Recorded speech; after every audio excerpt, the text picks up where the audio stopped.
Welcome to SUNY Cortland Athletic Department's streaming broadcast for today's men's basketball game against Potsdam. I am Casey Vaughn, joined by Andrew Lazara. Andrew, the men looking to pick up right where the women left off after they defeated Potsdam to stay undefeated in SUNYAC play. The men on a nice winning streak themselves. Yeah, should be a good game today. The men can make a big move here in the SUNYAC if they could pick up a win here. Sitting at 5-7 in conference, Potsdam at 7-5, both middle of the pack. The men have had a bit of a hot streak here lately, so let's see if they can keep that going. Cortland on the outside looking in right now. The top 6 teams make the SUNYAC tournament. Cortland sitting at 7 right now. Plenty of opportunities left for them to move up in the rankings.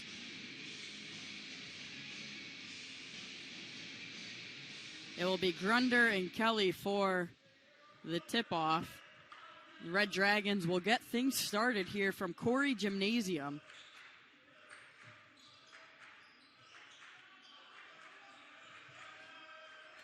Shot clock down to 16. Grunder driving, finishing off the glass over Ahamadou Silla.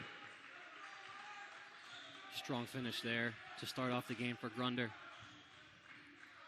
Grunder coming off of a career night last night that we'll talk about in a little bit. Broke a record here. Or, I don't even know, would you say broke or set? I'd say set. Set. Yeah, pretty cool for him last night against Plattsburgh. That 3 comes up short.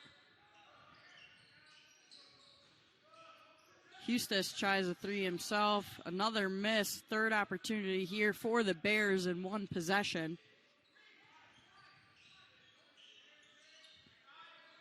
Johnson with it, shot clock at 10. Williamson will try a 3 from the left wing, no good. Lubin the rebound.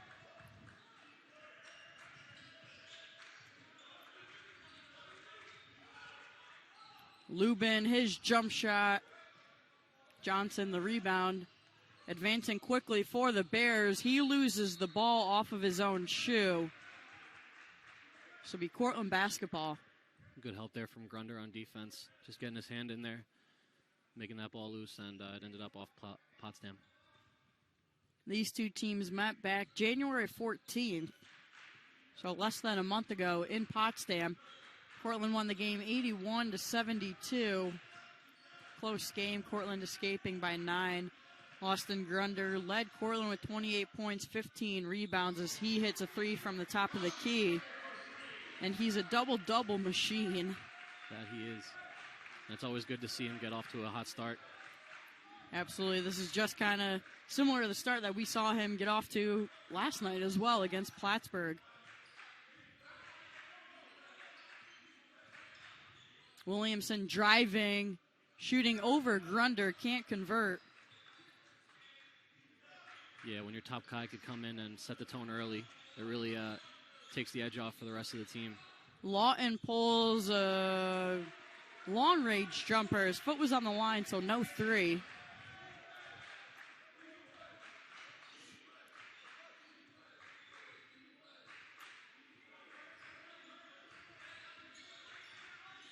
Coach Spanbauer asking the official Jamie Frank why it wasn't a 3. That 3 is off by Kelly. The official Jamie Frank, his daughter Maddie, was a standout basketball player at Oneonta. And now he stays officiating in the SUNYAC.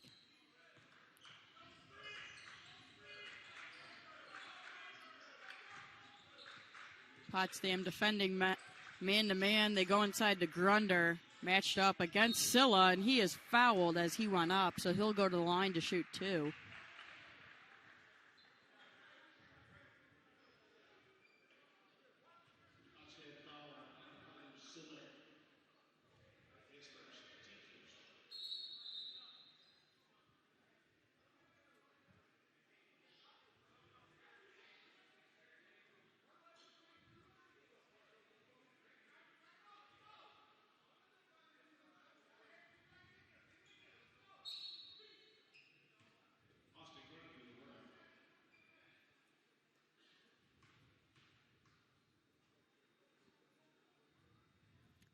Grunder hits the first. He's got 6 of Cortland's 8 points.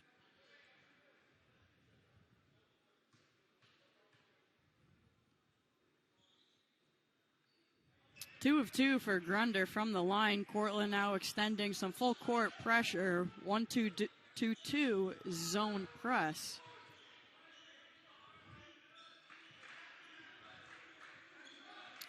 And they drop back into man.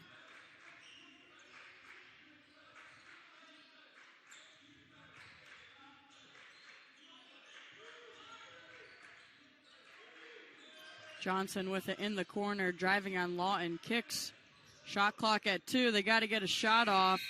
That'll be a shot clock violation. The Cortland bench and coaching staff loving that one.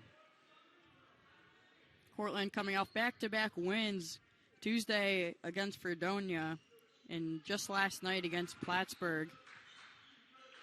Overall record of 9-10, as Andrew mentioned earlier, 5-7 in the SUNY, but they're on a nice little roll here, looking to keep that going. Cabrera shaken up after his drive. No foul was called. Yeah, I think he got hit in the face. I'm not sure, though. Definitely looked like it based on his reaction. Parker Kelly misses the jumper on the other end.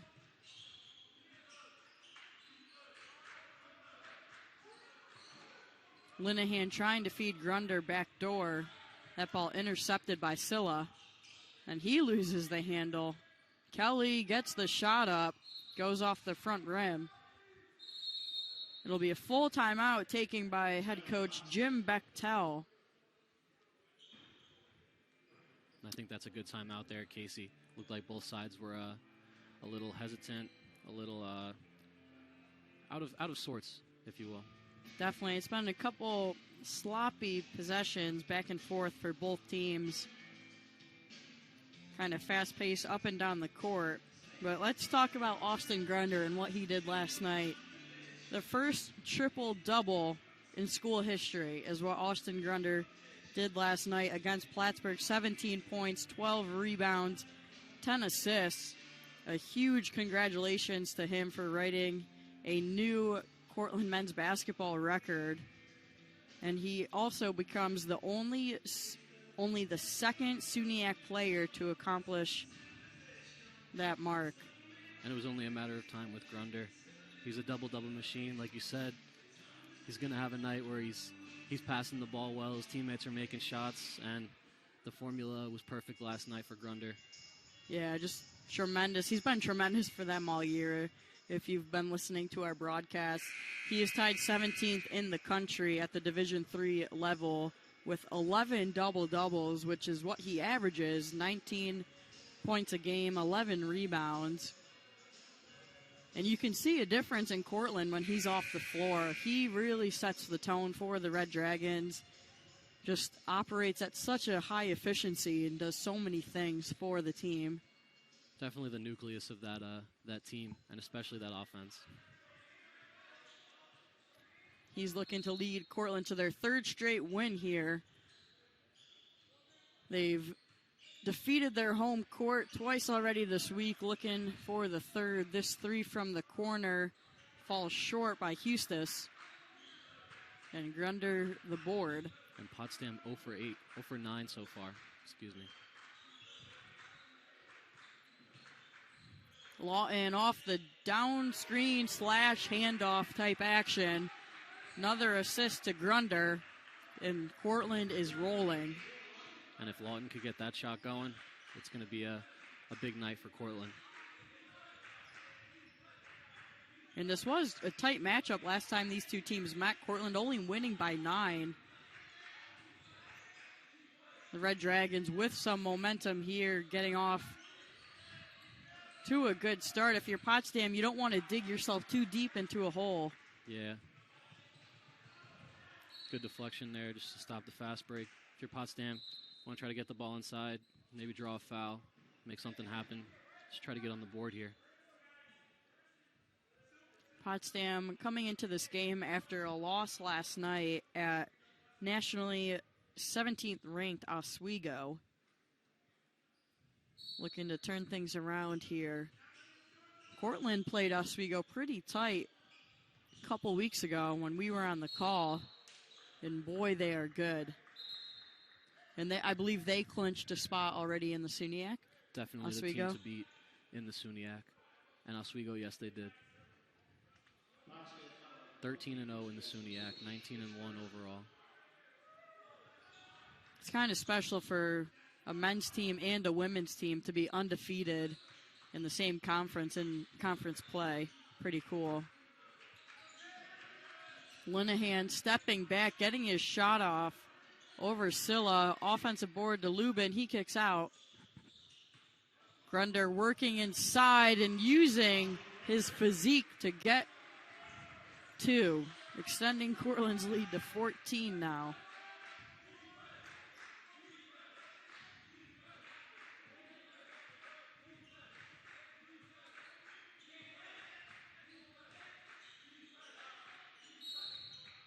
That'll be a foul against Cabrera, defending the taller Parker Kelly. It'll be baseline out of bounds for Potsdam. Shot clock will reset to 20 with the foul.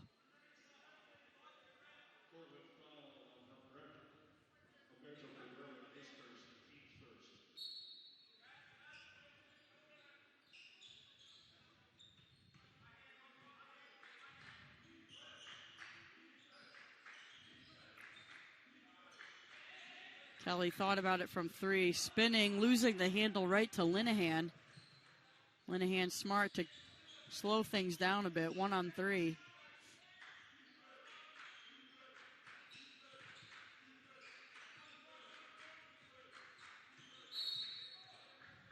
Cabrera draws the foul on Kelly.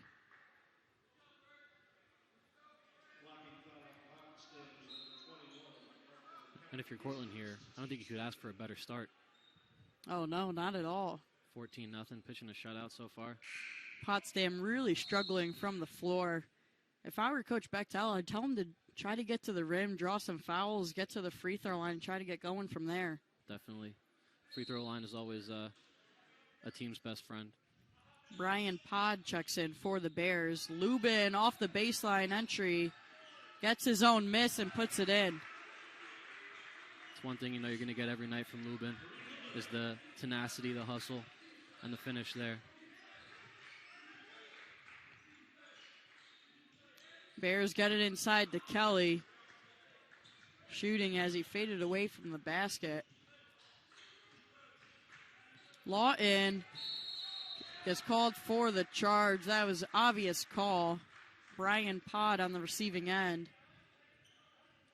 And that's something we don't see Lawton do very often. Usually he's a perimeter guy. He likes to hang out. Doesn't like to cross that black line on the court. Yeah, he definitely likes to be a spot-up shooter for this Cortland team. But tried to do something different there. Didn't work out, but you like the aggressiveness. And he had a career-high 9 threes against Ithaca back in early January. Yeah, when he gets it going, he can put on a show for sure. That shot denied by Lubin. And Cortland not allowing anything defensively. Hustis has quite the task defending Grunder. Pod with it in transition, goes to Silla. Back to Pod. That's a tough battle going up against Grunder. And finally, Hustis gets the Bears on the board. Took about 7.5 minutes. And it looks like Potsdam is going between Hustis and Silla to guard Grunder, which is not an easy task. Never. Brian Pod just checked into the game, and he has already taken 2 charges. It's a quick impact. Talk about a guy putting his body on the line for his team. Another timeout taken on the floor by Potsdam. Cortland leading 16-3 with 12:20 left to play in the first half.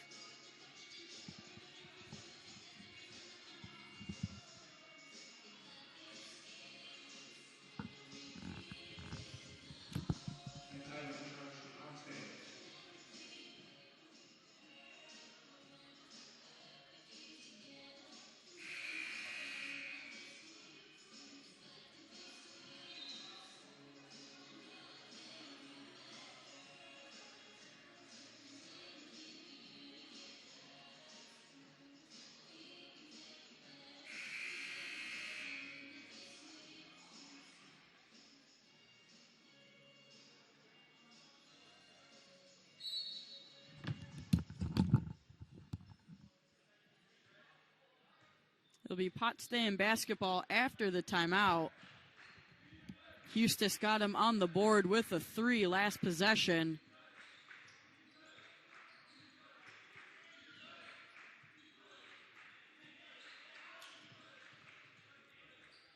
Here's Odero, who just checked into the game for the Bears. Denied by Danny Linehan. And that's Cortland's 3rd block of the game. Not allowing anything inside. A.J. Morales checked in for the Red Dragons. Here's Grunder against Eustis. Good defense by Eustis not to let Grunder turn the corner. It's not an easy task. Shot clock down to 10. Linehan with it, thought about the shot. This pass picked off by Michon Johnson, going all the way and finishing. Impressive finish. I'm not even sure he looked up at the basket.